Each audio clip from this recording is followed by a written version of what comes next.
وطن سے مہر و وفا جسم و جاں کا رشتہ ہے، وطن ہے باغ تو پھر باغباں کا رشتہ ہے۔ مملکت خدا داد پاکستان کے حوالے سے گفتگو کا آغاز کریں گے، پاکستان کے حوالے سے بات شروع کریں گے۔ اگر ہم دیکھ لیں تو ایک وقت تھا کہ ہر سمت مسلمانوں پہ شاہی تھی تباہی، ملک اپنا تھا اور غیروں کے ہاتھوں میں تھی شاہی، ایسے میں اٹھا دین محمد کا سپاہی اور نعرہ تکبیر سے دی تو نے گواہی، اسلام کا جھنڈا لیے آیا سر میداں، اے قائد اعظم تیرا احسان ہے احسان۔ عزیزان من، اپنے جذبات و خیالات کو اپنے ضمیر حیات کی سوچ کی طہارت سے، محبت و عقیدت کے سجے لفظوں کو عرق گلاب و کستوری سے مشک بار کر کے، روح کی پاکیزگی اور وجدان کی شائستگی سے مادر وطن کے مصداق وطن عزیز تحریک آزادی کے جانثاروں اور قائدین کی نظر کرتے ہوئے آپ سب کے ذوق لطیف کے لیے آپ کی خدمت اقدس میں پیش کرتا چلوں کہ نو انسان کی تاریخ شاہد ہیں، اور یہ بات اظہر من الشمس ہے کہ جب ظلم حد سے بڑھتا ہے تو مٹ جاتا ہے۔ ظلم اور جبر جو ہے، استبداد اور ناانصافی کا مسلط کردہ جابرانہ نظام زیادہ دیر تک قائم نہیں رہ سکتا۔ دیکھیں اندیکھے دکھ جھیلنے والوں پر رحمت الہی آشکار ہوتی ہے، پھر کوئی نہ کوئی مسیحا مدد کو آن پہنچتا ہے۔ خدا لم یزل نے مسلمانان ہند کے لیے محمد علی جناح کی شکل میں نجات دہندہ بھیجا۔ 1000 سال تک براجدان مسند رہنے والے اسلامیان ہند 83 سالہ دور غلامی کے خلاف مرد آہن بن کر زنجیر غلامی کو کاٹنے کے لیے سربکف ہو کر سرگرم عمل تھے۔ سامراجی اور طاغوتی طاقتوں سے کوئی ہوئی اپنی عظمت رفتہ اور شان دل آویزی کو اوج کمال تک پہنچانے کے لیے اپنے سینہ بے سوز میں خودی کی وجد آزادی کے ارتعاش سے بھونچال پیدا کر رہے تھے۔ چراغ آرزو آزادی کو کمال صدق و مروت کے ویژن، فلسفی نظریے اور انقلابی سوچ کے ایندھن سے ذوفشاں کرنے کے لیے میدان عمل میں تھے، اور ان سرفروشان اسلام کی زبان پر ایک ہی نعرہ صبح و شام تھا، بزبان خاص و عام تھا کہ لے کے رہیں گے آزادی، بن کے رہے گا پاکستان، لے کے رہیں گے پاکستان۔ اگر ہم بات کر لیں تو جب قدرت انعامات سے نوازتی ہیں تو پھر کاتب تقدیر کے اسباب سے وہ نوازشات پائے تکمیل کو پہنچتی ہیں۔ خالق ارض و سما کی رحمت نے اسلامیان ہند کو اپنی رحمت کے حصار میں لے لیا۔ مسلمانان ہند اپنے جذبہ وطنیت کو جنون آزادی، ذوق انقلاب، جوش کردار اور دل فطرت شناس کے ذریعے اپنے نجات دہندہ محمد علی جناح کی زیر قیادت عزم سفر تھے، اور پھر ملت کا پاسباں ہے محمد علی جناح، ملت ہے جسم جاں ہے محمد علی جناح۔ بہاروں کے موسم میں مثل بہاراں فرزندان اسلام اور زندہ دلانے لاہور کے چہرے پھولوں کی مانند تر و تازہ اور چمک رہے تھے۔ ان کا جوش و جذبہ اور ولولہ دیدنی تھا۔ ہندوستان کے طول و عرض سے آئے ہوئے پاسبانان آزادی نے اپنے محبوب لیڈر قائد اعظم محمد علی جناح اور دیگر نامور لیڈران کا منٹو پارک جلسہ گاہ میں ایک بھرپور استقبال کیا، اور حاضرین جلسہ کا جذبہ جو تھا وہ جوش آزادی آخری حدوں کو چھوتے ہوئے اپنی معراج پر تھا۔ فلک شگاف نعروں نے سرزمین لاہور پر ایک زلزلہ برپا کیا تھا، اور محمد علی جناح اور دیگر قائدین اسٹیج پر براجمان تھے۔ شیر بنگال مولوی فضل الحق نے قرارداد پاکستان پیش کی، اور چودھری خلیق الزمان کے محرف سے قرارداد کی تائید کرتے ہوئے متفقہ طور پر منظور کر لیا گیا، اور جس میں کہا گیا کہ مسلم اکثریت والے علاقے جہاں پر مسلمانان ہند کو عددی اکثریت حاصل ہے، ان علاقہ جات پر مشتمل الگ خود مختار ریاست قائم کی جائے جس کا نام پاکستان ہوگا۔ 1937 کے انتخابات کی شکست کے بعد قرارداد پاکستان نے تحریک پاکستان میں ایک نئی روح پونک دی۔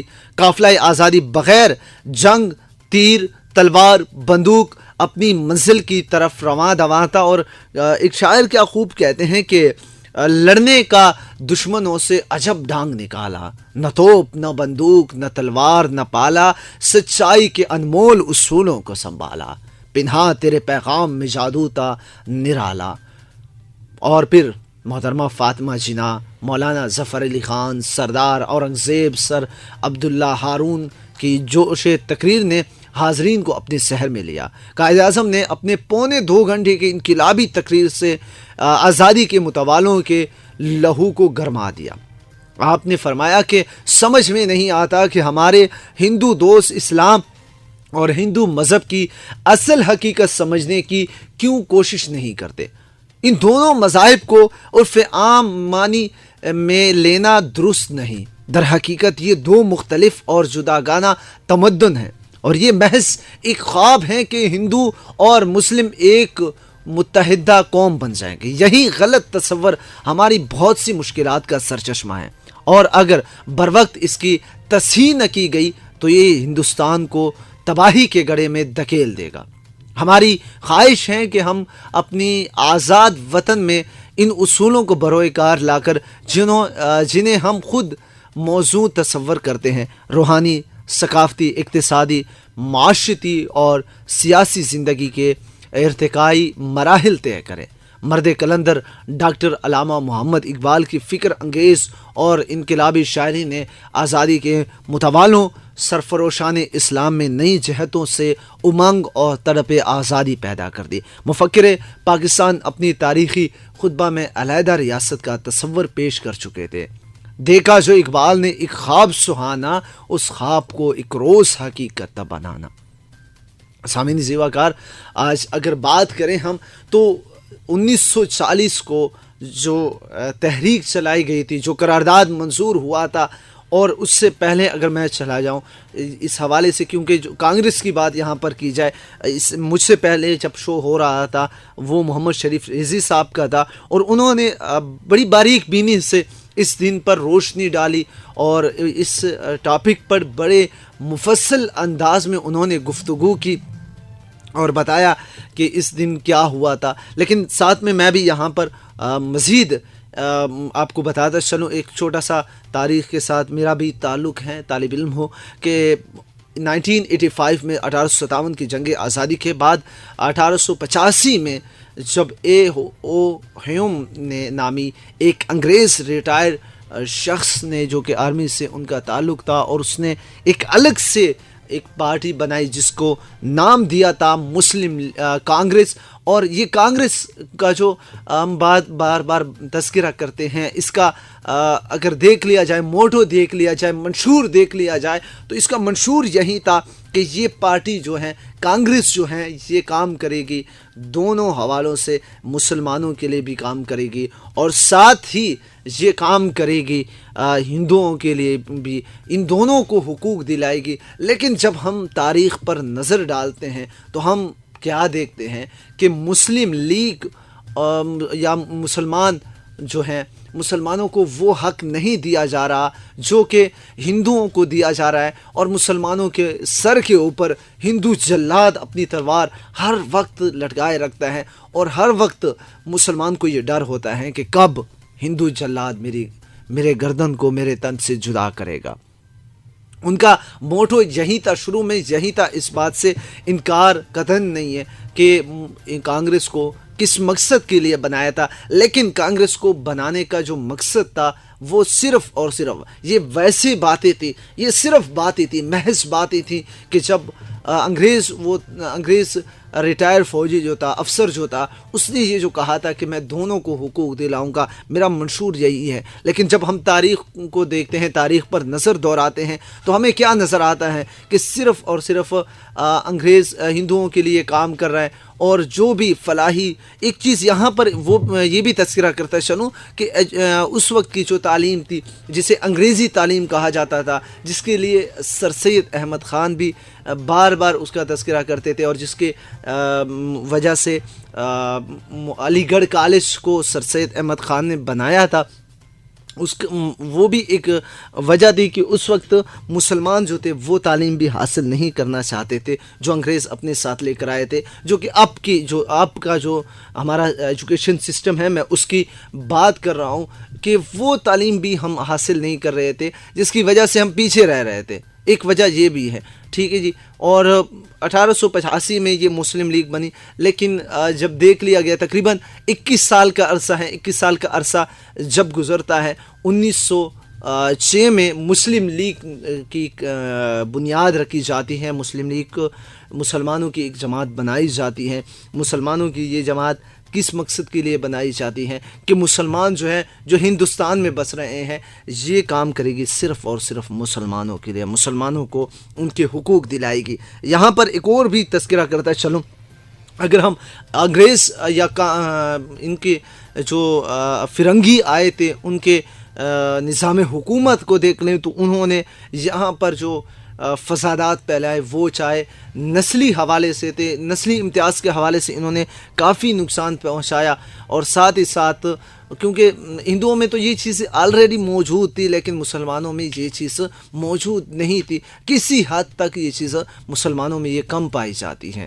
ٹھیک ہے جی، کیونکہ خطبہ حجت الوداع میں سرور دو جہاں صلی اللہ علیہ وآلہ وسلم نے فرمایا تھا کہ کالا گورا اسلام میں اس کی وہ نہیں ہے کہ کوئی کالا ہے گورا ہے، کس قوم سے کس ملک سے تعلق رکھتا ہے، بلکہ اسلام میں سب سے اگر ہم دیکھ لیں قرآن کا بھی یہی علم ہے. سورۃ الحجرات میں اللہ تعالیٰ فرماتا ہے کہ آپ کو برتری جو ہے وہ صرف اور صرف تقوی کی بنیاد پر ہے. ہم نے صرف تقوی کی بنیاد پر آپ کو برتری دی ہے، لیکن انگریز نے اس چیز کو بھی رائج کر دیا. اور وہ کیسے تھے؟ وہ کچھ اس طرح سے نظام تھا کہ جو نوابین تھے انہوں نے نوابین کو، اس وقت کے جو نواب تھے انہیں بیش بہا اختیارات دیے گئے، انہیں زمینیں دی گئی، انہیں جائیدادیں دی گئی. وہ امیر جو تھے انہیں امیر سے امیر تک بنایا جاتا تھا، اور وہ جس علاقے کے نواب ہوا کرتے تھے وہاں کے لوگوں کو اپنا غلام انہوں نے بنا دیا. اور پھر 1906 میں جو مسلم لیگ کی قیادت شروع ہوئی، ان کا مقصد صرف اور صرف یہی تھا کہ ہم نے مسلمانوں کو ایک الگ ریاست دلانی ہے. 1937 میں پہلے عرض کر چکا ہوں کہ شکست ہوئی اس جماعت کو 1937 میں. لیکن 1937 کے بعد پھر کیا ہوا؟ 1937 کے بعد پھر ہم نے دیکھا، لوگوں نے دیکھا کہ وہ خواب جسے دیوانے کی بڑھ کہا گیا تھا، جی ہاں دیوانے کی بڑھ کہا گیا تھا، جب اقبال نے کہا تھا کہ میں ایک ایسا ملک دیکھ رہا ہوں جہاں پر لوگ جو ہے وہ ایک اللہ کے حضور سجدہ کریں گے،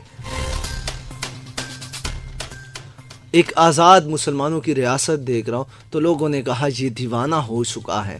لیکن 1937 کے بعد جب ہم دیکھتے ہیں 23 مارچ 1940 کے دن کو، تو یہ دیوانے کی بڑھ نہیں تھی، یہ دیوانے کی بڑھ بالکل بھی نہیں تھی. بلکہ اس دن کیا ہوا؟ اس دن دیکھتی آنکھوں نے دیکھا، انہونی ہوتے دیکھ رہے تھے کہ ایک ایسے مسلمانوں کا جو جم غفیر تھا سرزمین لاہور میں، زندہ دلانی شہر لاہور میں لوگ جو موجود تھے، تو انگشت بدانا تھا ہر ایک شخص کہ یہ مسلمان کہاں سے آئے. اور پھر وہ ایک دن جو 23 مارچ کا دن تھا، یہ وہ دن تھا کہ جس دن پاکستان کی قیادت، یا میں یہ کہوں کہ پاکستان کی فکر جو تھی کہ ہم نے ایک الگ ملک بنانا ہے، ایک الگ ریاست ہم نے بنانی ہے، پاکستان نام ہم نے دینا ہے، تو اس کی تاریخ 1940 کو 23 مارچ کے دن دیکھتی آنکھوں نے دیکھ لیا. کیونکہ مسلمان جو تھے متحد ہو چکے تھے. اور پھر امر جامع آپ لوگوں نے خود دیکھ لیا کہ 1947 میں پاکستان جو ہے وہ معرض وجود میں آیا. یہاں پر اور بھی اگر بات کی جائے تو بہت ساری اور بھی پیچیدگیاں ہیں، لیکن وہ پھر بات بہت زیادہ طویل ہو جائے گی، بہت ہی زیادہ طویل ہو جائے گی. کہ 1942 میں جو ہوا تھا یا 1944 میں جو ہوا تھا، وہاں پر بھی انگریزوں نے پہلے یہ کہا تھا کہ مسلمان جو ہیں، ایک ہم دونوں پارٹیوں کو اپنے کرپس مشن جسے کہتے ہیں، کرپس مشن جسے کہتے ہیں، جو اسٹوڈنٹس ہیں وہ اس چیز کو اچھی طرح جانتے ہیں. کرپس مشن جو تھا وہ جو مشن پیش کیا گیا تھا، یا دوسری جنگ عظیم میں بغیر بتائے ہندوستانیوں کو، اہل ہند کو انہوں نے اس عالمی جنگ میں دھکیل دیا انگریزوں نے اور برطانیہ کی حکومت نے بغیر بتائے، جس کی وجہ سے پھر فسادات شروع ہوئے اور پھر پارٹیاں جو ہیں وہ اسمبلیاں ٹوٹ گئیں. دوبارہ اسمبلیاں بنانے کے لیے یہ کہا گیا تھا کہ ہم دونوں کو مل کر ساتھ لے کے چلیں گے. یہ اور بات کہ مسلمان جب ساتھ دینے لگے، انہوں نے کہا تھا کہ اگر ایک پارٹی جس کی اکثریت ہے اور وہ ساتھ نہ چلیں تو دوسری پارٹی کو ہم اقتدار میں حکومت میں لے کر آئیں گے۔ مسلمانوں نے جب ان کے مطالبات اور ان کو لگا کہ اس میں ہمارا فائدہ ہے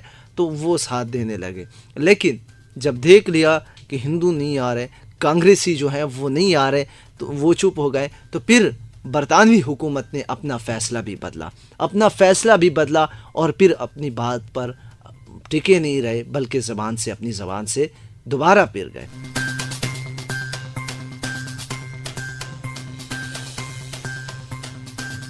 یہ تمام تر معاملات کو جب ہم دیکھتے ہیں تو پھر 1947 میں یہ ملک معرض وجود میں آتا ہے۔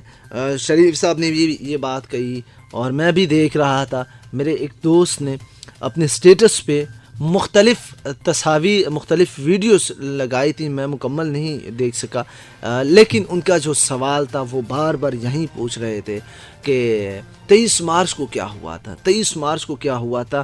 ہمارے آج کے بچے جو ہیں، ہمارے آج کے نوجوان جو ہیں، وہ اس چیز سے ناواقف ہیں اور پھر بڑا افسوس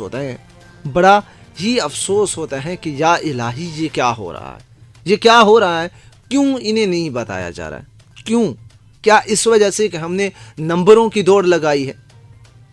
ایک ایسا دن، کیا یہ چھٹی کرنا جو ہے 23 مارچ کو بس چھٹی کر لی، بات ختم ہو گئی؟ نہ اسٹوڈنٹس کو پتہ ہے، نہ کوئی بتا رہا ہے۔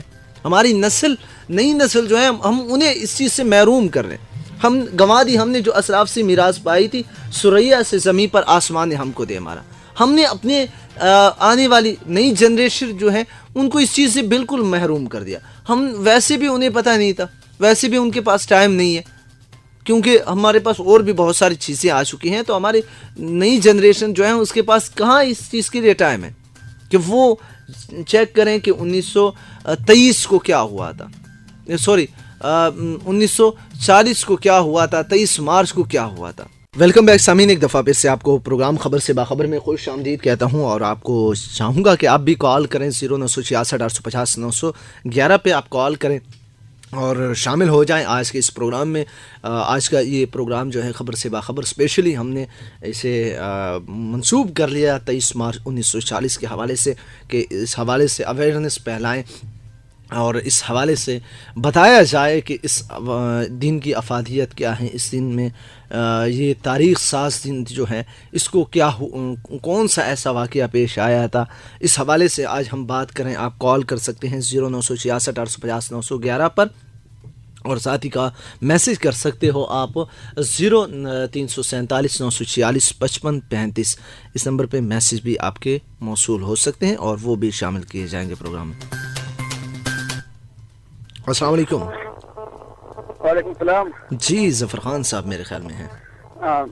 آج آپ نے پوچھا نا آج کے دن کیا ہوا تھا۔ آج کے دن ہمارے پہلے پاکستان کی بننے کی بات ہوئی تھی جی، اور آج کا دن بہت اچھا دن ہے، اس کو 70 سالوں سے 75 سالوں سے ہم مناتے آ رہے ہیں جی، اور بہت کچھ ہو رہا ہے، مگر یہ پاکستان جو بنا تھا جس مقصد کے لیے، اللہ کرے وہ مقصد ہمارے اس پاکستان میں آ جائے، الہی جس آمین۔ برائیوں کو ہم انڈیا کو برصغیر جو چھوڑ کے اس کو بنانا چاہتے تھے نا، اللہ کرے وہ چیز پوری ہو جائے، اور سب لوگ جو میری آواز سن رہے اسی کے لیے دعا کریں۔ جی بہت شکریہ، تھینک یو سو مچ۔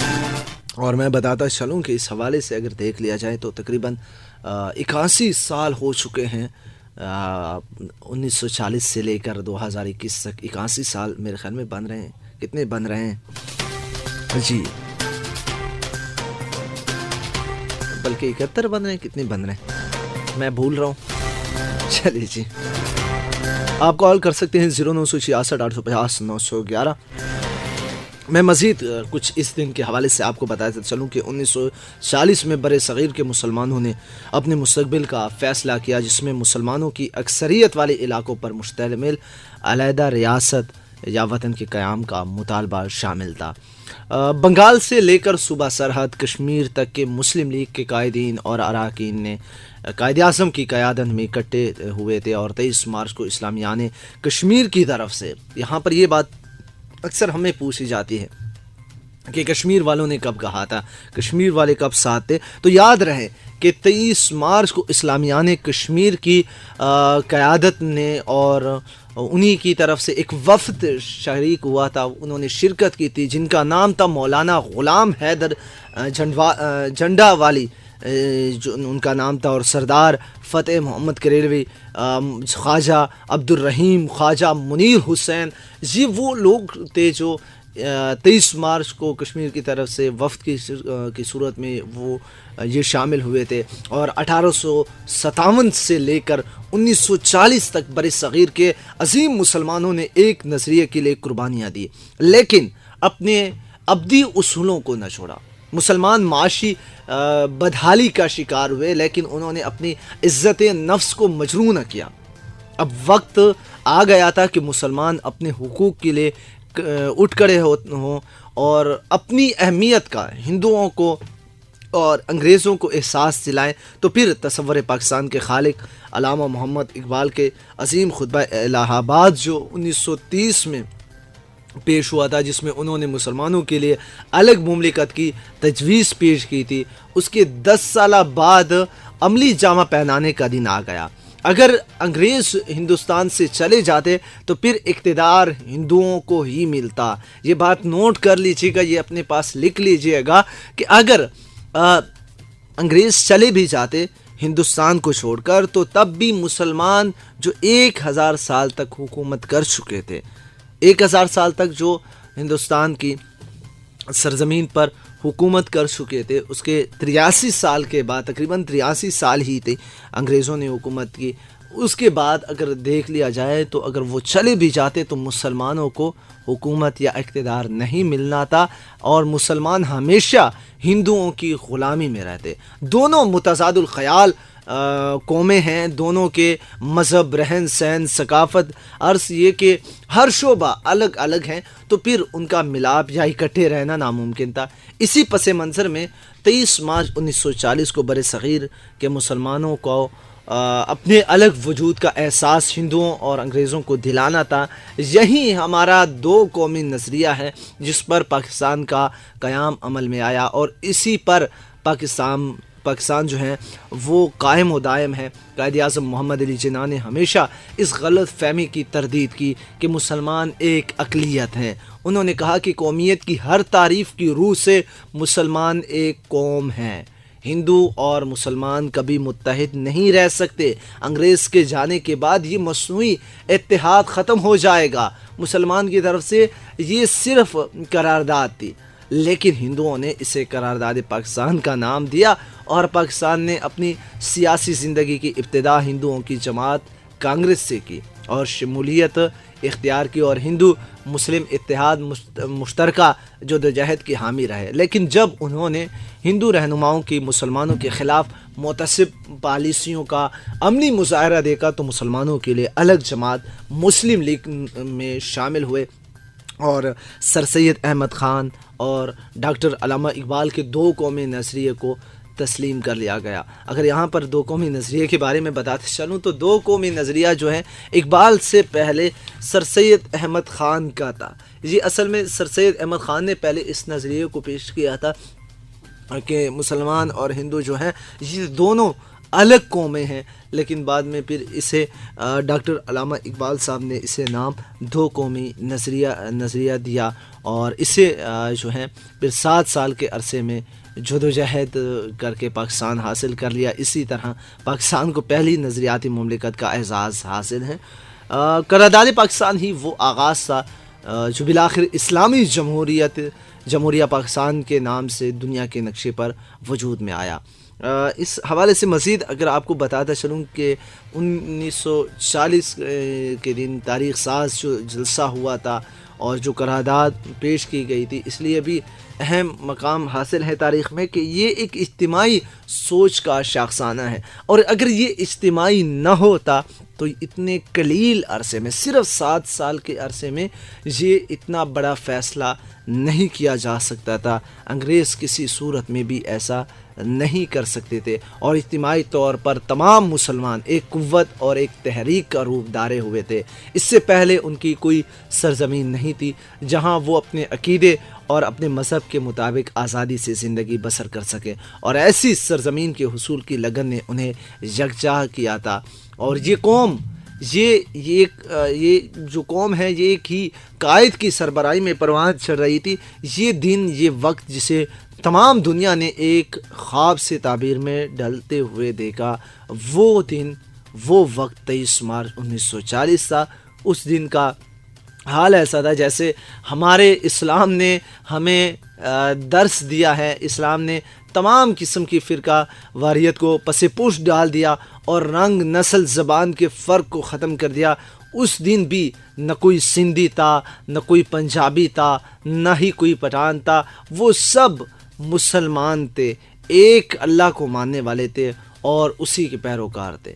آج بھی اگر ہم بات کریں تو پاکستان کو ضرورت ہے اس بات کی، اس امر کی ضرورت ہے کہ ہم اسی رنگ و نسل کے فرق سے بالاتر ہو کر اس عظیم ملک کے لیے، جس طرح ابھی ظفر خان صاحب کہہ رہے تھے نا کہ اللہ کرے ہم ایسے ہو جائیں، تو یہ تب ہی ہو سکتا ہے جب ہم اس رنگ و نسل کے فرق سے بالاتر ہو کر اس عظیم ملک کے بارے میں سوچیں، جو ہمارے لیے ایک بہت بڑی نعمت ہے۔ ہمیں تاریخ اور قرارداد پاکستان سے سبق لینے کی ضرورت ہے۔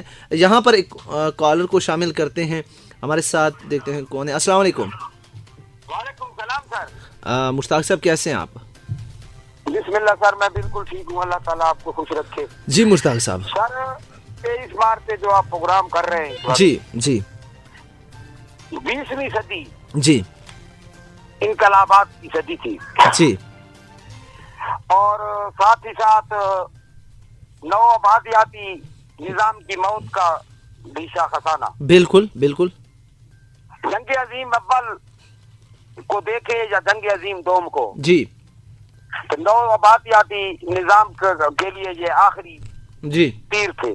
جی تو سر میرا سوال یہ ہے آپ سے جی کہ اتنے قلیل عرصے میں قرارداد پاکستان کے بعد جی، اتنے قلیل عرصے میں اتنا بڑا ملک بن جانا، دو سلطنتیں، جی دو سلطنتیں، جی، مشرقی اور مغربی، جی کیا یہ انقلاب تھا، معجزہ تھا، جی، یا کچھ اور؟ ٹھیک ہے ٹھیک ہے یا نوآبادیاتی نظام کے لیے یہ آخری کیل تھا ٹھیک ہے پاکستان کا بننا؟ ٹھیک ہے ٹھیک ہے ٹھیک جی، بہت شکریہ، تھینک یو سو مچ۔ مشتاق صاحب ہمارے ساتھ تھے نو آبادیات کے حوالے سے، اور اگر ہم دیکھ لیں انہوں نے جو بات کی ہے کہ نئی آبادیاں جو ہو رہی تھیں۔ جی کل سے بات کرتے ہیں۔ السلام علیکم۔ السلام علیکم۔ ہیلو، السلام علیکم۔ وعلیکم السلام، جی کون صاحب؟ السلام علیکم۔ وعلیکم السلام، جی سمیع اللہ صاحب بات کر رہا ہوں۔ جی سمیع اللہ صاحب۔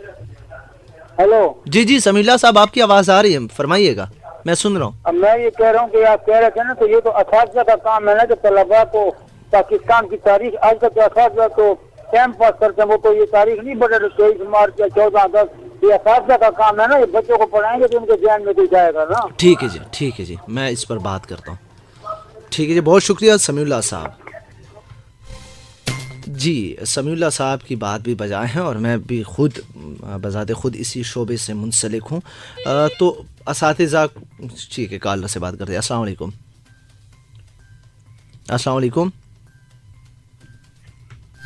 لیکن سمیع اللہ صاحب، پہلی بات تو یہ کہ اساتذہ کے لیے نا، اگر آپ کہہ رہے ہیں کہ وہ ٹائم پاس کرتے ہیں، ٹائم پاس نہیں کر رہے ہیں۔ مسئلہ یہ ہے کہ ہم نے اسٹوڈنٹس جو ہیں انہیں ہم علم نہیں دے رہے ہیں، انہیں ہم صرف نمبر دینے کے لیے، ہمارے بچے جو ہیں، یا اگر اساتذہ جو ہیں یا والدین جو ہیں، میں صرف ایک یہ نہیں کہوں گا کہ صرف والدین قصوروار ہیں، صرف اساتذہ قصوروار ہیں۔ السلام علیکم کالر۔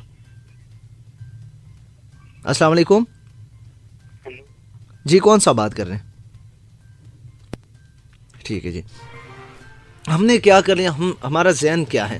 کیا یہ حقیقت نہیں ہے؟ میں چند سوالات آپ سے پوچھتا ہوں کہ کیا یہ حقیقت نہیں ہے کہ ہم بچے کو کہتے ہیں کہ کوشش کر بیٹا فرسٹ پوزیشن آپ کی ہی آنی چاہیے کلاس میں، ٹھیک ہے جی، ہم یہی دیکھ رہے ہیں۔ بچہ اگر تھوڑا سا تعلیمی میدان میں کمزور ہو جاتا ہے تو ہم اسے قصوروار ٹھہراتے ہیں، اسے بیسیوں سلواتیں سناتے ہیں اور بات پر اس کو ٹوکتے ہیں۔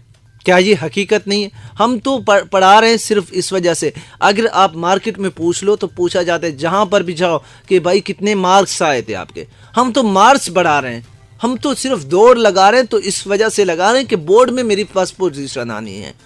تو بچہ جو ہے ہم نے اس کو ایک طوطا بنایا ہوا ہے، وہ وہی چیز پڑھے گا، وہی چیز یاد کرے گا۔ یہ میں مجھے ایک دفعہ یوں ہوا تھا کہ کسی اکیڈمی میں پڑھاتا تھا سیکنڈ ٹائم، تو وہاں پر میں نے ایک شعر کی 3 تشریح کی، تو مجھے ایک اسٹوڈنٹ کڑی ہو کر پوچھنے لگ گئی، فیمیل ادارہ تھا، کہ سر آپ نے 3 تشریح کی ہیں، ہماری میڈم 1 تشریح کرتی ہے، ان کے پاس جو گائیڈ ہوتے ہیں، اور وہ کہتی ہیں کہ بالکل یہی تشریح ہونی چاہیے، یہی تشریح ہونی چاہیے، اگر اور کرتے ہیں ہم ذرا بات کو ادھر ادھر ہو جائیں تو ہمیں سزا دیتی ہے۔ ہم نے اساتذہ کو بھی یہی بنایا ہوا ہے کہ صرف وہ چیز اسے جو کی دی جاتی ہے وہی یاد کرے، صرف کی دے کر اسے پڑھانا، یہ کہاں کا انصاف ہے؟ ایک کتاب میں نے جب میں 9th میں تھا، جو کتاب میں نے پڑھی تھی، آج 2021 میں وہی کتاب میں پڑھا رہا ہوں۔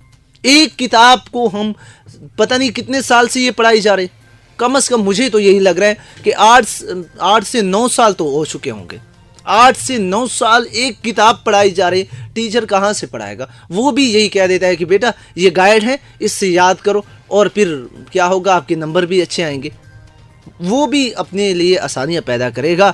بات دراصل یہ ہے، اگر کوئی ٹیچر باہر سے بھی یا کوئی اضافی بات کرتا ہے تو بہت سارے ادارے یہ ہیں کہ پھر کہا جاتا ہے کہ سر آپ تو بڑی باتیں کر دیتے ہو۔ الحمدللہ میں 2 اداروں میں، ایک ادارے کو چھوڑ چکا ہوں، وہاں پر بھی، اور اب جس ادارے سے منسلک ہوں وہاں پر بھی میرے ساتھ ایسا نہیں ہوا، لیکن میرے ایک کولیگ نے مجھے یہ بتایا کہ میں جب بچوں کو پڑھا رہا تھا تو مجھے پرنسپل نے بتایا، وہ آ چکا تھا کلاس میں، اور اس کے بعد وہ چلے گئے تو مجھے بلایا کہ سر آپ اتنی زیادہ تفصیل کے ساتھ کیوں پڑھاتے ہیں؟ اتنی تفصیل کے ساتھ مت پڑھایا کریں، ٹوٹل پڑھایا کریں۔ تو یہ ناانصافی ہے نا کہ بچے کو محدود کر دیا۔ اب ایک چیز ہے، اگر آپ نے پڑھانا ہے تو صرف اس پوائنٹ کو پڑھاؤ اور جان چھڑاؤ۔ ٹیچر کو تنگ کیا گیا ہے، ٹیچر تنگ آ چکا ہے اس بات سے، تو وہ قصوروار ہم اسے بھی نہیں ٹھہرا سکتے۔ ہم صرف یہی تیار کر رہے ہیں کہ گھوڑے ہیں، فرسٹ پوزیشن پہ آنے ہیں۔ اگر فرسٹ پوزیشن پہ کس ادارے کا اسٹوڈنٹ بورڈ میں آتا ہے، ہم یہ نہیں دیکھتے۔ کتنے ایسے اسٹوڈنٹس ہیں جو گولڈ میڈلسٹ ہیں، لیکن جب جاتے ہیں انٹرویو کے لیے تو کانپ رہے ہوتے ہیں، بات نہیں بنتی ان سے، سلام نہیں کر سکتے، ادھر ادھر دیکھ رہے ہوتے ہیں، سر کھجا رہے ہوتے ہیں، کبھی گردن کھجا رہے ہوتے ہیں۔ تو یہ چیز ہمیں ختم کرنی ہوگی ایجوکیشن سسٹم میں۔ تب اگر یہ چیز ہم ختم کریں گے تو اس کے لیے ضروری ہے کہ کانسیپچول اسٹڈی جو ہے وہ شروع کر لیں، تب بات ہو سکتی ہے، تب کچھ بات بن سکتی ہے، ادروائز پھر یہی حال ہوگا۔ اور یہ جو لوگ جو تھے، جو ہم نے اس ویڈیوز میں دیکھے، وہ اپنا سمیع اللہ صاحب، ایسے لوگ بھی میں نے اس میں دیکھے جو 30 سال سے زیادہ عمر کے بھی تھے۔ تو ہم اسے استاد کو ہی قصوروار نہیں ٹھہرا سکتے، ہم نے اس نظام کو بدلنا ہوگا۔ ہمیں چاہیے کہ اس نظام کو بدلیں، کہ بچے کو رٹے سے یاد نہ کروائیں، بچے کو بتائیں کم از کم یہ جو 2 لٹریچر ہم پڑھاتے ہیں، اردو اور انگلش لٹریچر، اس کے لیے ضروری ہے کہ اردو اور انگلش لٹریچر جو ہیں وہ تو کانسیپٹ سے ہی تیار کیا جائے، ورنہ روزانہ کی بنیاد پر یا ہفتے میں کچھ ایسا ٹیسٹ ان سے لیا جائے کہ انہیں فی البدی انہیں کہا جائے کہ بیٹا آ جائیں بھائی، فلانا ٹاپک ہے، اس پر کچھ لکھ کر لاؤ۔ انہیں شاباش دیں، انہیں مزید ان کی حوصلہ افزائی کریں، جیسے بھی آپ کر سکتے ہیں، تب بات بن سکتی ہے، تب وہ اسٹڈی بھی کریں گے۔ ورنہ یہی نمبروں کے گھوڑے بنتے جائیں گے، پہلے نمبر کا گھوڑا، دوسرے نمبر کا گھوڑا، تعلیم کچھ نہیں ہوگا۔ مرتاق صاحب کا سوال تھا کہ صرف 7 سال میں یہ انقلاب تھا، کرامت تھی، معجزہ تھا، کیا تھا؟ یہ کیا تھا مرتاق صاحب؟ یہ صرف اور صرف یہی تھا کہ عزم مصمم تھا، ٹھیک ہے جی، استقامت اختیار کر لی گئی اور اپنی بات پر پرعزم تھے کہ ہم نے کچھ کر کے دکھانا ہے، ابھی ہم نے کچھ کر کے دکھانا ہے، ابھی ہمیں ہوش میں آنا ہے۔ یہ 83 سال جو ہم نے غلامی میں گزارے ہیں نا، یہ اگر اب ہم ہوش میں نہیں آئے تو یہ پھر 83,000 سال ہو سکتے ہیں۔ یہ صرف یہی ایک بات تھی کہ انہیں اس بات کا احساس تھا کہ اگر ہم نے ہوش کے ناخن نہیں لیے تو پھر یہ 83,000 سال ہو سکتے ہیں، پھر ایک ہم نہیں ہوں گے، ہماری نسلیں غلام ہوں گی اور زندگیاں ختم ہو جائیں گی، لیکن یہ غلامی جو ہے، غلامی کی جو زنجیریں ہیں، یہ کبھی نہیں ٹوٹ پائے گی۔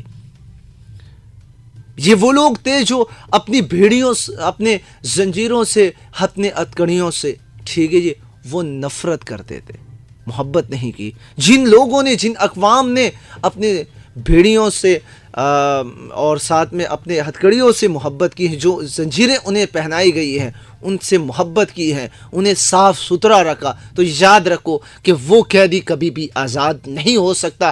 زندگیاں ختم ہو جائے گی لیکن وہ آزاد نہیں ہوگا، وہ ہمیشہ غلام رہے گا، کیونکہ اسے محبت ہو گئی نا زنجیر سے، اسے محبت ہو گئی ہے، اس نے اپنے ذہن پر اس بات کو بٹھایا ہوا ہے کہ میں کبھی آزاد ہو ہی نہیں سکتا۔ یہ بات ختم کر دینی تھی۔ انہوں نے یہی سوچا کہ ہم آزاد تھے، ہم نے 1000 سال تک حکومت اس سرزمین پر کی تھی، ہم آزاد تھے، ہم حکمران تھے، ہم حاکم تھے، ہم ہی یہاں کے خلیفے تھے۔ ان کے ذہن میں وہ یہ احساس تھا، یہ جذبہ تھا، یہ وہی جذبہ تھا کہ جس نے طارق بن زیاد کو کشتیاں جلانے پر مجبور کیا تھا، یہ وہی جذبہ تھا کہ جس نے محمد بن قاسم کو 17 سال کی عمر میں ہندوستان کی سرزمین پر بھیجا۔ یہ وہی تو جذبہ تھا اور اسی جذبے کی تو ضرورت تھی۔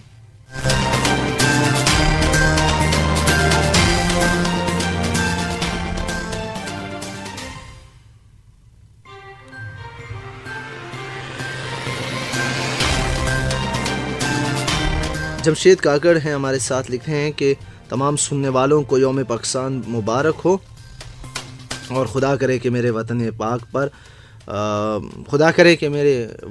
پر اترے وہ فصل گل جسے اندیشہ زوال نہ ہو۔ یہ یوں ہے، خدا کرے کہ میرے عرض پاک پر اترے وہ فصل گل جسے اندیشہ زوال نہ ہو، یہاں جو پھول کھلے وہ کھلا رہے صدیوں، جہاں خزاں کو بھی گزرنے کی مجال نہ ہو۔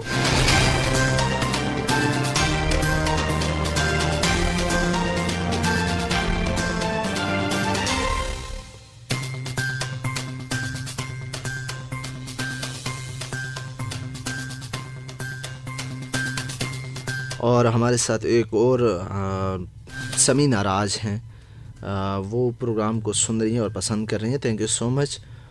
اگر آپ سامعین کال کرنا چاہتے ہیں تو آپ کال کر سکتے ہیں 0966 850 911 پہ اور پروگرام کا حصہ آپ بن سکتے ہیں۔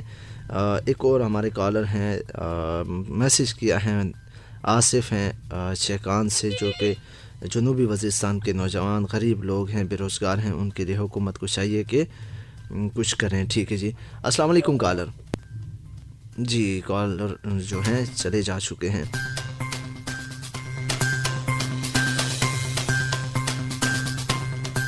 اور ساتھ میں کہتے ہیں کوئی حکومت کو چاہیے کہ 8 جماعت کے بھرتی عام کر دیں۔ کیا مطلب ہے کہ آپ کیا چاہتے ہیں کہ جو میٹرک پہ بھرتیاں ہو رہی ہیں وہ 8ویں پر بھی ہو جائیں؟ السلام علیکم کالر۔ السلام علیکم کالر۔ ہیلو جی السلام علیکم، کون صاحب بات کر رہے ہیں؟ ہیلو السلام علیکم، کون صاحب بات کر رہے ہیں؟ ہیلو جی کون بات کر رہے ہیں؟ میں محمد جہانگیر بات کر رہا ہوں ڈیائی خان۔ جی جہانگیر صاحب فرمائیے گا۔ ہماری جب سکول کی چھٹی 23 مارچ ہوتی تھی ہم ٹی وی پہ بیٹھ کے پریڈ دیکھتے تھے، انہوں نے چھٹی پریڈ کو بھی ختم کر دیا ہے۔ ٹھیک ہے، بس یہی سوال ہے۔ ٹھیک ہے جہانگیر صاحب، پریڈ کو ختم نہیں کر دیا گیا۔ ٹھیک ہے جی، آپ پریڈ کی بات کریں، کالر ہیں۔ السلام علیکم۔ السلام علیکم۔ وعلیکم السلام، کون صاحب بات کر رہے ہیں؟ جی کریں کوئی پروگرام شروع کیتا ہوئے جی کریں کوئی پروگرام شروع کیتا ہوئے کیڑا یہ ایسا مالا خبر سے باخبر جی جی یہ پرانا شروع ہے محترم اچھا میں تو حافظ صاحب لایا جی حافظ صاحب ہمت علامت حافظ صاحب ہمت سے بات کریں جی حافظ صاحب اچھا میں سنا میں پتری باندھ خبر سے باخبر تو بہت پہلے کا شروع ہے تقریباً 4-5 سال ہو چکے ہیں اس پروگرام کو ابھی اگر ٹائم کا پتہ آپ کو نہیں ہے تو میں آپ کے لیے بتاتا چلوں کہ پروگرام خبر سے باخبر جو ہے وہ روزانہ 5:30 سے لے کر 6:30 بجے تک گلوبل FM 91 کے براہ راست اسٹوڈیو سے نشر کیا جاتا ہے. آصفہ وزیر ہیں, پاکستان ڈے کی مبارکباد دے رہی ہے. اچھا, پریڈ کے حوالے سے اگر بات کی جائے تو وہ انہوں نے پریڈ کو آگے کر دیا, اس کی ڈیٹ کو 23 سے 25 کر دیا, اس وجہ سے کہ موسم خراب ہے. آپ کو پتہ ہے پورے پاکستان میں بارشیں ہو رہی ہیں, تو اس وجہ سے پریڈ کو آگے کر دیا ہے. یہ اتنی بڑی بات نہیں ہے. آپ اس حوالے سے آپ لٹریچر پڑھ سکتے ہیں, ہسٹری پڑھ سکتے ہیں. اگر آپ کو 23 مارچ کے حوالے سے معلومات چاہیے تو آپ ہسٹری پڑھ لیں. اگر بکس نہیں ملے تو مجھ سے رابطہ کریں, میں بکس دے دوں گا. میرے پاس الحمدللہ بہت ساری کتابیں ہیں, آپ کو میں دوں گا. لیکن بات میں اس وجہ سے کر رہا ہوں, اگر جو ہمارے بڑے ہیں وہ بچوں کو بتائیں, بٹھائیں اپنے ساتھ. یہ موبائلوں میں جو گھسے ہوئے ان کو نکالیں یہاں سے, ورنہ بعد میں پچھتانا پڑے گا کہ جب یہ مینٹلی ڈسٹرب ہو جائیں گے. یہ ساری رات جو PUBG کھیل رہے ہوتے ہیں, اس سے نکالیں ان بچوں کو. ایسا نہ ہو کہ یہ مینٹلی طور پر ڈسٹرب ہو جائے. یہ جو ہم پوری رات بچے جاگتے ہیں نا, اس سے ڈپریشن کا یہ شکار ہو جاتے ہیں. پوری رات اللہ رب العزت نے کس لیے بنائی؟ وجعلنا اللیل لباسا وجعلنا النہار معاشا. دن کو بنایا کس لیے؟ سورۃ النبا میں اللہ رب العزت کی آپ پر فرماتا ہے کہ دن کو ہم نے بنایا معیشت کے لیے, اور رات کو ہم نے بنایا ہے سونے کے لیے, آرام کرنے کے لیے. السلام علیکم کالر. السلام علیکم. وعلیکم السلام جی, کون صاحب بات کر رہے ہیں؟ میں سلطان رضا پیا. جی سلطان صاحب فرمائیے. ہمت کو جی فرمائیے. تھوڑے پروگرام میں پسند کریں پیا. جی شکریہ. تھوڑے پسند بولوانا پہ پروگرام. ٹھیک ہے جی, بہت شکریہ نوازش. سلطان رضا کو یاد رکھ جی, سلطان رضا کو یاد رکھا ہے. ٹھیک ہے جی, بہت شکریہ جی. تو یہ پوری رات اگر آپ میڈیکل پوائنٹ آف ویو سے دیکھ لیں, اللہ رب العزت نے رات کو آرام و سکون کے لیے بنایا. ہم ساری رات ہمارے بچے جاگ رہے ہوتے ہیں, گیمیں کھیل رہے ہوتے ہیں, صبح دن کے وقت سو رہے ہوتے ہیں, تو وہ مینٹلی ڈسٹرب ہو جائیں گے, پھر وہ ڈپریشن کا شکار ہوں گے. تو اپنے لیے تو وبال جان ہوں گے, آپ کے لیے بھی پریشانی کا سبب بنیں گے. تو ضروری ہے کہ آپ بچوں کو سمجھائیں, ان چیزوں سے باہر نکالیں. اگر وہ ناراض ہوتے ایک دفعہ نہیں 10 مرتبہ ناراض ہو جائیں اس بات پر. السلام علیکم کالر. جی سمیع اللہ صاحب. جی سر فرمائیے. اگر کوئی حکومت ایسا قانون بنا دے کہ اسکولوں میں اور کالجوں یونیورسٹی میں موبائل لے جانے پابندی ہو جائے تو یہ اچھا نہیں ہوگا. یہ کلاس روم میں بھی یہ جو ہے نا بالکل سالڈ پوائنٹ ہے. بالکل سر, بالکل یہی اس بات پہ آتا ہوں. تھینک یو سو مچ سر. اچھا جی, اسکول کالجز میں یہ جو موبائل فونس بالکل ایسا ہی ہوتا ہے, عام دیکھا جا رہا ہے. یہ ٹک ٹاک ابھی بند ہوا ہے, ورنہ ہم شارٹ ویڈیو ایپس جو ہیں ٹک ٹاک, اس پر اور اب سنیکس ویڈیوز پر دیکھ لو کہ وہاں پر کلاس روم میں اسٹوڈنٹس اسکول یونیفارم کے ساتھ کیا بنا رہی ہے, ویڈیوز بنا رہی ہیں. اگر چاند ایک والدین پیرنٹس اس بات کی اجازت دے دیں کہ جس بچے سے, اگر ہمارے بچے سے موبائل پکڑا جائے تو اس کا موبائل توڑ دیا جائے, تو پھر دیکھیں یہ مسئلہ حل ہوتا ہے یا نہیں ہوتا. اسکول کالج میں ساتھ موبائل لے جاتے ہیں, ویڈیوز بنائی جا رہی ہوتی ہے. اچھا جی, کیا ضرورت ہے؟ کوئی ضرورت ہی نہیں موبائل فون لے جانے کی. موبائل فون ہم بچہ جو ہوتا ہے 7ویں 8ویں کا بچہ ہوتا ہے, ان کو موبائل دیا ہوتا ہے, صاف پتہ چل رہا ہوتا ہے ڈپریشن کا شکار ہے, چھوٹی سی عمروں میں ڈپریشن کا شکار ہو جاتا ہے. تو ہم خود اس کے ذمہ دار ہیں. اگر یہ بچہ کوئی غلط قدم اٹھا رہا ہے تو میں ذمہ دار ہوں بحیثیت ایک پیرنٹس, آپ ذمہ دار ہیں ایک پیرنٹس کو ہونے کے ناطے. تو اس پر آپ خود سوچیں. اساتذہ کو یہ اختیار دیا جائے, تعلیمی ادارے جو ہیں انہیں اس چیز کا اختیار دیا جائے کہ وہ آپ کے بچے کی جہاں پرورش کرتے ہیں, جہاں, کیونکہ معاشرے میں 2 لوگ بدنام ہیں, سرائکی جاننے والے بھی, پشتو سننے والے بھی, پشتو سمجھنے والے بھی, اردو والے بھی. اگر کوئی غلط حرکت کرتا ہے تو پھر اسے یہی کہا جاتا ہے کہ تجھے اسکول میں یہی سکھایا گیا, تیرے استاد نے یہی سکھائے یا پھر والد پر یہ بات آ جاتی ہے. تو یہ دو لوگ معاشرے میں ایسے فرد ہیں جو اس حوالے سے قصوروار سمجھے جاتے ہیں.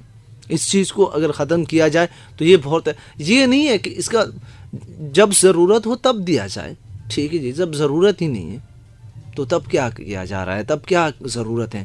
اسکول کالج یا یونیورسٹی کی بات چلو بڑے ہو جاتے ہیں, میچور ہو جاتے ہیں, لیکن اسکول میں کیا ضرورت ہے.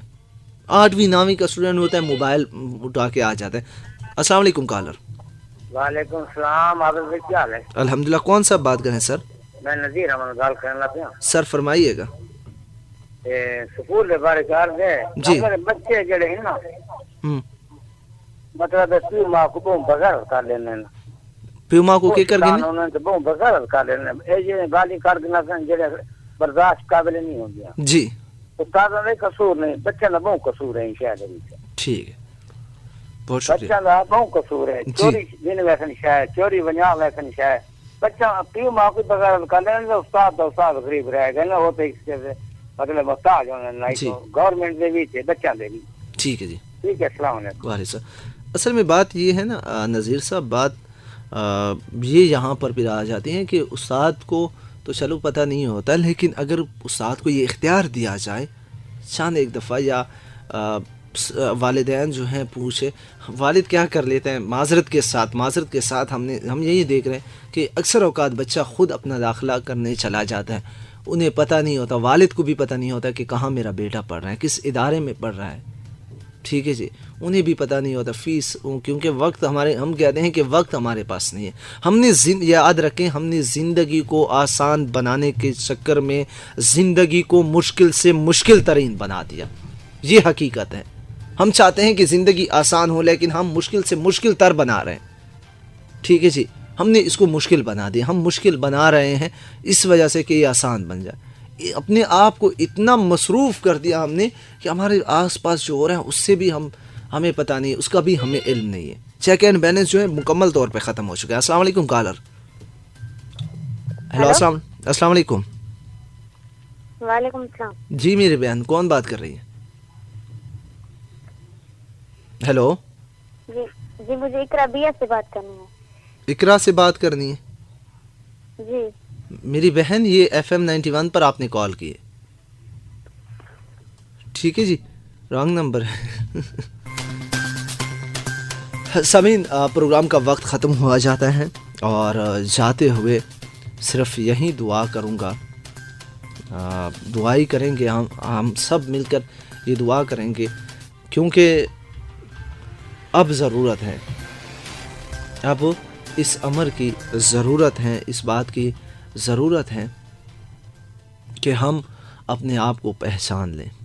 اس ملک کے حاصل کرنے والوں نے تو ملک حاصل کر لیا, لیکن ہمیں چاہیے کہ ہم اس کی حفاظت کر سکیں, ورنہ بروز محشر بروز حشر ہم کون سا منہ ان لوگوں کو دکھائیں گے جنہوں نے اس ملک کے لیے اپنے آپ کو نثار کر دیا. جاتے ہوئے یہی کہوں گا کہ خدا کرے کہ میری عرض پاک پر اترے وہ فصل گل جسے اندیشہ زوال نہ ہو. یہاں جو پھول کھلے وہ کھلا رہے صدیوں, یہاں خزاں کو گزرنے کی بھی مجال نہ ہو. گھنی گٹھائیں یہاں ایسی بارشیں برسیں, گھنی گٹھائیں یہاں پر ایسی بارشیں برسائیں کہ پتھروں سے بھی روئی کی محال نہ ہو. خدا کرے کہ نہ خم ہو سر وقار وطن, اور اس کے حسن کو تشویش ماہ و سال نہ ہو. وہ ایک فرد ہو تہذیب و فن کا اوج کمال, کوئی ملول نہ ہو کوئی خستہ حال نہ ہو. خدا کرے کہ میرے ایک بھی ہم وطن کے لیے حیات جرم نہ ہو, زندگی وبال نہ ہو. اپنا ڈھیر سارا خیال رکھیے گا. اپنے میزبان مجاہد خان تاثیر کو کل تک کے لیے دیجیے گا اجازت. اللہ حافظ و ناصر ہو. پاکستان بائند آباد.